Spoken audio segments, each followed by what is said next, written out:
tout d'abord, félicitations. C'est votre premier titre, Merci. c'est votre premier titre de docteur honoris causa ou vous en avez déjà? Oui, oui, j'ai passé 2 doctorats dans ma jeunesse, mais il y a fort longtemps. Mais honoris causa, oui, en effet, c'est des surprises qui arrivent en fin de carrière en général. Voilà. Et pour vous, ça tombe du ciel ou c'est quelque chose qui s'inscrit dans une logique tout de C'était même? surprenant parce que j'ai un parcours un peu atypique au sens où, en général, on donne un doctorat honoris causa à des gens qui ont fait un long parcours académique très homogène, qui ont beaucoup enseigné, beaucoup publié, etc. Ce n'est pas mon cas. J'ai eu 15 ans de vie universitaire dans ma jeunesse, j'allais dire. Et puis ensuite, l'ordre dominicain m'a appelé à faire toutes sortes de missions. J'ai passé 6 ans à Rome comme responsable des fondations de l'ordre, donc à parcourir le monde. Puis j'ai passé 15 ans en Égypte comme directeur de l'Institut dominicain d'études orientales et maintenant depuis 6 ans à Jérusalem comme directeur de l'école biblique de Jérusalem. Vous voyez, c'est un parcours un peu en dents de scie. Donc, alors évidemment, j'ai continué à travailler, à publier, à écrire des livres, etc. Mais je ne considère pas avoir un parcours homogène, comme en général on donne à quelqu'un qui est, quand je vois la liste des docteurs déjà nommés à Fribourg, il y a des gens éminents, je ne me sens pas dans cette catégorie. Il y a une deuxième catégorie, c'est les gens décoratifs, n'est-ce pas? On va chercher quelqu'un qui a eu un prix Nobel ou qui est un grand architecte. Par exemple, il y avait Mario Botta une fois. Ce n'est pas mon cas non plus. Alors voilà, je ne sais pas d'où vient leur idée, mais voilà, je l'ai accepté avec simplicité et gratitude quand même. Mais ça va rien changer ou c'est quand même une ligne dans votre CV ou est-ce que ça compte quand même? Oui, non, ça ne change rien. Vous savez, Mauriac, l'écrivain français François Mauriac disait, les décorations, ça ne se demande pas, ça ne se refuse pas et ça ne se porte pas. Donc je pense qu'il ne faut pas tirer les vanités de ces petites choses-là. En revanche, je reconnais que c'est un signe d'amitié qui m'a fait plaisir. Voilà.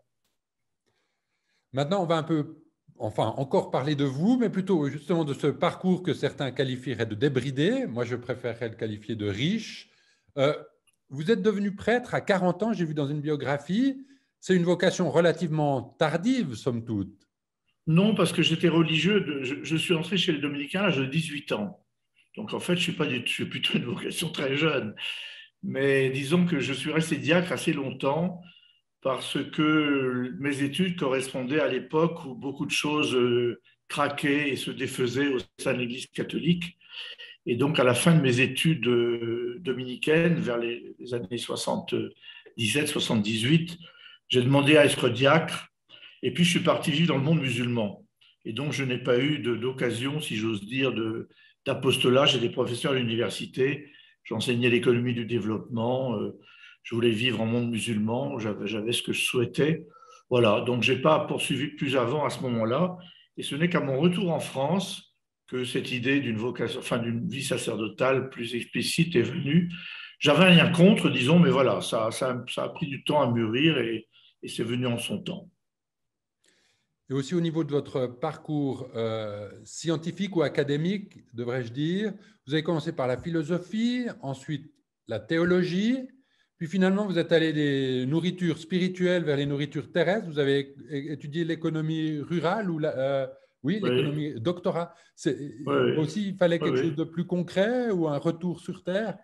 Mais disons d'abord, les études de philosophie, théologie font partie du parcours normal d'un frère dominicain, hein. On a une formation assez longue qui fait au moins 8 ans, donc voilà, j'ai fait comme tout le monde. J'ai beaucoup aimé ces études. J'ai fait une licence de philosophie à la Sorbonne, une licence de théologie chez les Dominicains à Paris, au Saulchoir, puis à l'Institut catholique. J'ai eu la chance d'avoir des vrais maîtres, hein, des gens comme le père Chenu, par exemple, le père Congar, enfin, qui étaient les grands théologiens de cette époque-là. Donc, je dirais ça c'était la formation normale. Ensuite, cette période algérienne, on va dire, correspondait plutôt à un désir d'une vie dans les pays en développement. Hein, c'était la génération des années 70, le tiers-mondisme, tout ça. Vous voyez, voilà, j'ai un peu baigné là-dedans.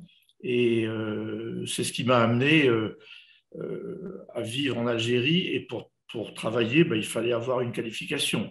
Donc j'ai passé un doctorat qui m'a amené en effet à travailler sur des choses liées au développement du pays, pas seulement de l'Algérie. J'ai beaucoup travaillé sur le Maroc, sur la Tunisie.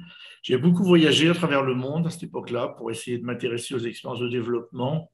Je suis allé en Tanzanie, je suis allé à Cuba, je suis allé. Vous savez, c'est l'époque du tiers-mondisme un peu. Hein. Il y avait une sorte d'idéal à cette époque-là qui malheureusement aujourd'hui est un peu derrière nous et un peu perdu, hélas. Mais ça a été une très très belle période.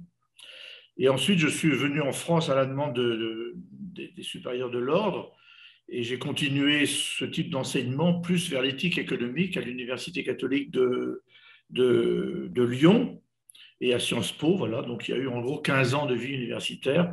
Et tout a basculé en 92 lorsque Timothée Radcliffe, qui a d'ailleurs été un des récipiendaires aussi du doctorat honoris causa de la faculté de Fribourg, qui est un grand ami, il est devenu maître de l'ordre, on s'était connaissait depuis nos études, et il m'a demandé de le suivre à Rome. Et donc, ma vie a complètement changé à ce moment-là. Voilà. Et le monde musulman, donc après cette période académique et formatrice, vous êtes donc parti dans le monde musulman. Qu'est-ce qui vous intéresse tellement dans ce monde-là? C'est l'autre grand monothéisme? Non, ce qui m'intéresse, si vous voulez, c'est que, surtout maintenant, mais déjà un peu à l'époque, on avait beaucoup de mal à comprendre le monde musulman et l'islam à cause, je dirais, du brouillage géopolitique. Aujourd'hui, finalement, on ne voit le monde musulman qu'à travers le terrorisme, l'islamisme, le djihad, enfin un certain nombre de choses qui ne sont pas du tout attrayantes. Hein. Or, derrière cela, il y a une réalité qui sont des croyants. Alors, il y a peut-être une proportion assez faible, j'espère, de gens qui sont extrémistes, mais la masse des gens sont des croyants, sont des gens qui vivent une foi qui est la leur et qui cherchent Dieu à leur façon. Je suis né dans une Bretagne catholique, évidemment, je ne pouvais être que catholique. Si j'avais été en Afrique du Nord, je serais probablement musulman. Donc, ce qui m'a intéressé, c'est d'aller un peu au-delà du miroir, si vous voulez. C'est la raison pour laquelle, d'ailleurs, la conférence que j'ai fait donner à mon nom à Fribourg dimanche portait sur Louis Massignon, qui est un grand islamologue français, qui justement nous a aidé à comprendre qu'on ne peut véritablement entrer dans une certaine compréhension de l'islam que si on a une certaine empathie, si on regarde non seulement les questions géopolitiques, mais la démarche croyante des musulmans. Et du coup, j'ai eu la chance vraiment de vivre avec des musulmans, de développer de très belles amitiés, et ça change tout. J'aime dire que tout le monde devrait avoir un ami musulman, parce que quand on a un ami musulman, grâce à lui, à travers lui, on perçoit des choses différentes que ce que nous rapportent les médias ou les nouvelles du monde. Voilà. Donc ça a été.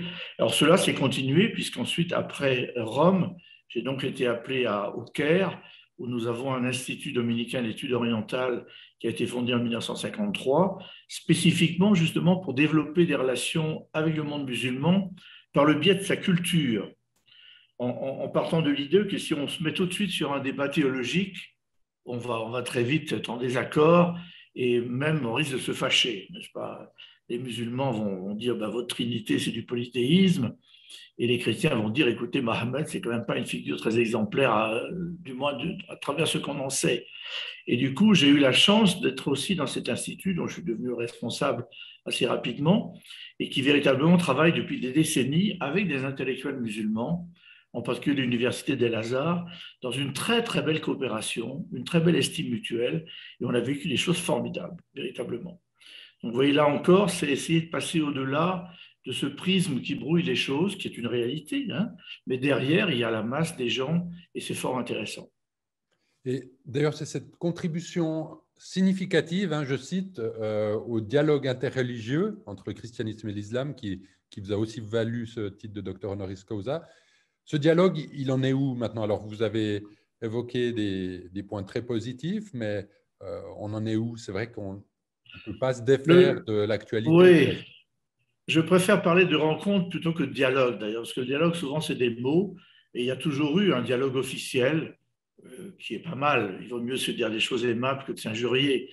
Mais en réalité, on voit bien que le dialogue qui a lieu un peu dans les superstructures officielles, il a du mal à descendre, et que beaucoup de croyants chrétiens, mais aussi musulmans, ont une image assez négative de l'autre, hein, pour des raisons différentes et symétriquement opposées. Donc je pense que pour l'Église catholique, il y a eu un pas quand même très important qui a été Vatican II. Hein.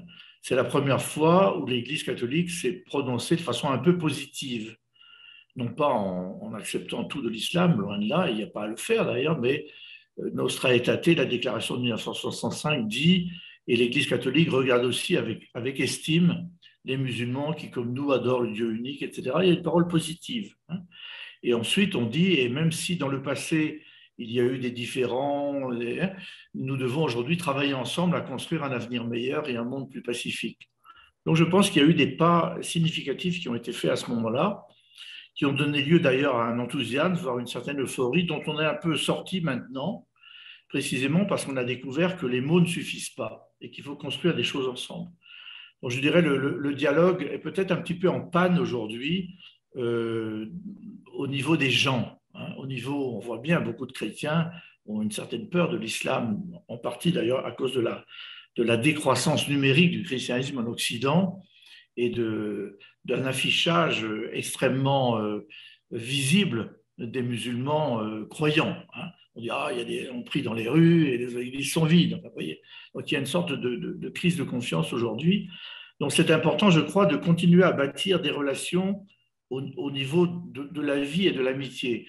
Et je trouve que le grand pas de ces dernières années a été tout de même la rencontre d'Abu Dhabi lorsque le pape François a signé une déclaration sur la fraternité universelle avec le grand imam d'El-Azhar.